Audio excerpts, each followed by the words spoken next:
السلام علیکم ناظرین، میں ہوں حکیم فیصل اور آپ دیکھ رہے ہیں کلیم دعا خانہ یوٹیوب چینل۔ لائک، شیئر اور سبسکرائب کرنا نہ بھولیے گا۔ پیشاب کے بعد عموماً قطرے نکل آتے ہیں، بیماری ہے یہ ایک، تو یہ عموماً مثانے کی کمزوری کی وجہ سے ہوتا ہے، یا مثانے کے اندر ٹھنڈ ہو جائے یا گرمی کی زیادتی کی وجہ سے، اور پٹھے کمزور ہوتے ہیں تو اس کی وجہ سے یہ مسئلہ درپیش ہوتا ہے کہ پیشاب کرنے کے بعد قطرے نکل آتے ہیں جی۔ تو خاص کر کے نمازی حضرات کے لیے بڑا ان کو پریشانی کا باعث بنتا ہے۔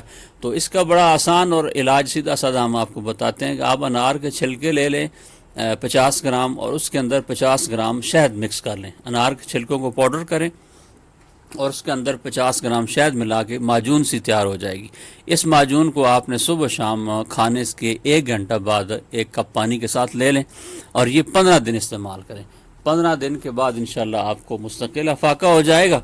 اور باقی رہا مسئلہ وضو کا، تو وہ اگر قطرہ جو ہے وہ آپ کو کپڑے کے اوپر نظر آتا ہے تو آپ اس کپڑے کو دھو لیں اور اس کے بعد سے دوبارہ تازہ وضو کر لیں جی۔ انشاءاللہ اس دعا کے استعمال سے لیکوریا بھی اور دیگر جو مسائل ہیں وہ بھی ختم ہو جائیں گے، اور آپ بالکل صحت مند ہو جائیں گے جی۔ السلام علیکم ورحمۃ اللہ وبرکاتہ۔